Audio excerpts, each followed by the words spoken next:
नमस्कार। आसंतु आरंभ करिबा आजिर एही सुंदर भिडियोटी। प्रथमाष्टमी कौन आउ केबे पड़ुची एही विषय आसंतु जानिबा।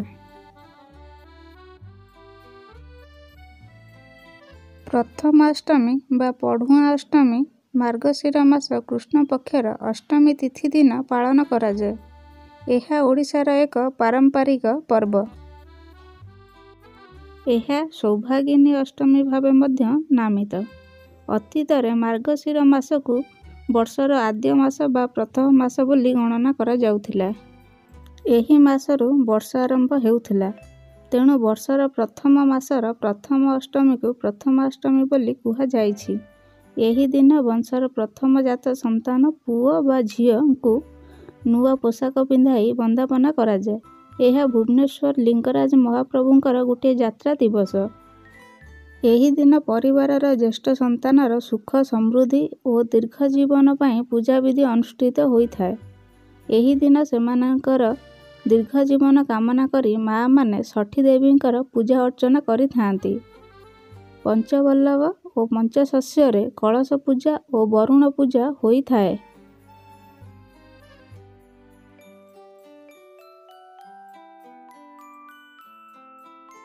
ଓଡ଼ିଆ ପରମ୍ପରା ଅନୁଯାୟୀ ପ୍ରଥମାଷ୍ଟମୀ ଦିନ ଘରର ଜ୍ୟେଷ୍ଠ ସନ୍ତାନ ସେ କନ୍ୟା ହେଉ କି ପୁତ୍ର ତାକୁ ସ୍ନାନ କରି ନୂତନ ବସ୍ତ୍ର ପିନ୍ଧାଇ ଦିଅଁଙ୍କ ଆଗରେ ପିଢ଼ା ଉପରେ ବସାଇ ଦୁଇ କାନରେ ଫୁଲ ଓ ମୁଣ୍ଡରେ ଚନ୍ଦନ ଲଗାଇ ଦୁବ ବରକୋଳି ପତ୍ର ଓ ହଳଦୀ ମିଶା ଚାଉଳ ସେଥିରେ ମା' ମାନେ ତାଙ୍କୁ ବନ୍ଦାପନା କରିଥାନ୍ତି।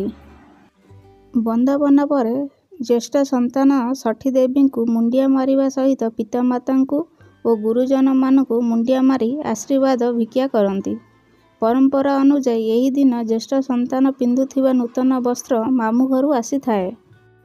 ଏହି ଦିନ ମାମୁଁମାନେ ନୂଆ ଲୁଗା, ମିଷ୍ଟାନ୍ନ ଓ ଅନ୍ୟାନ୍ୟ ସାମଗ୍ରୀ ସହ ଭଣଜା ଭାଣିଜୀ ଘରକୁ ଯାଇ ପଢ଼ୁଆ କରନ୍ତି। ସେଥିପାଇଁ ମାମୁଁଙ୍କୁ ଶ୍ରଦ୍ଧା ଓ ପରିହାସରେ ଅଷ୍ଟମୀ ବନ୍ଧୁ ବୋଲି କୁହାଯାଏ।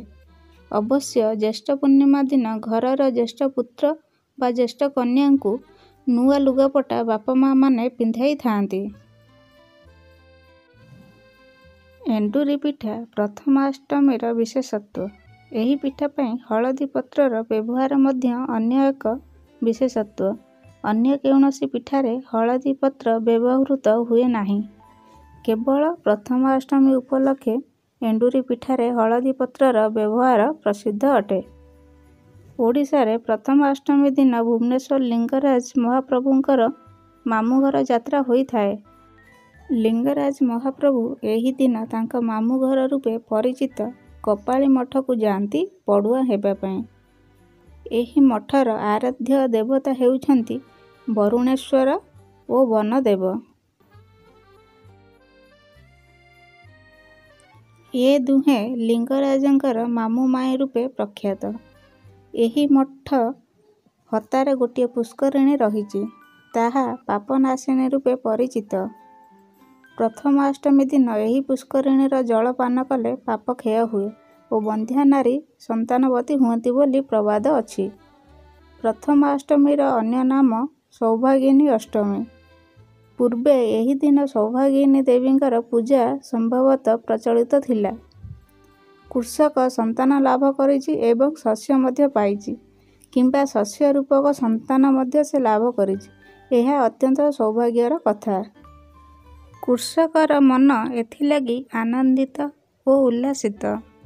ସେ ଅତି ଆନନ୍ଦରେ ଏହି ତିଥିକୁ ସୌଭାଗିନୀ ଅଷ୍ଟମୀ ରୂପେ ପାଳି ଆସିଛି। ଏହି ବର୍ଷ ପ୍ରଥମାଷ୍ଟମୀ 2024 ନଭେମ୍ବର 23 ତାରିଖରେ ପାଳନ କରାଯିବ। ଶ୍ରୀମନ୍ଦିରରେ ପ୍ରଥମାଷ୍ଟମୀ ପାଳନ କରାଯାଏ। ପବିତ୍ର ପ୍ରଥମାଷ୍ଟମୀ ପାଳନ ଅବସରରେ ସ୍ୱତନ୍ତ୍ର ପୂଜାବିଧି ଅନୁଷ୍ଠିତ ହୋଇଥାଏ। ଭୋଗମଣ୍ଡପ ବଢ଼ିବା ପରେ 3 ବାଡ଼ରେ ମଇଳମ କରାଯାଇ ମହାସ୍ନାନ ନୀତି ସମ୍ପନ୍ନ ହୋଇଥାଏ। ଏହାପରେ ଠାକୁରଙ୍କୁ ନୂଆ ଲାଗି କରାଯାଇଥାଏ। ଚନ୍ଦନ ସୁବର୍ଣ୍ଣ ଅଳଙ୍କାରରେ ଭୂଷିତ କରାଯାଇଥାଏ। ଏହା ସହିତ ଠାକୁରମାନଙ୍କୁ ବନ୍ଦାପନା କରାଯାଏ। ଏହିଭଳି ଶ୍ରୀମନ୍ଦିରରେ ପ୍ରଥମାଷ୍ଟମୀ ପର୍ବ ପାରମ୍ପରିକ ରୀତିରେ ଅନୁଷ୍ଠିତ ହୋଇଥାଏ। जदि आपणमानंकु मोर एई भिडियोटी भल लागिथिबो तेबे लाइक करि नियंतु। आजि पई भिडियोटी एतिकी, पुणी देखाहब आउ गोटे सुंदर भिडियो रे। Thanks for watching.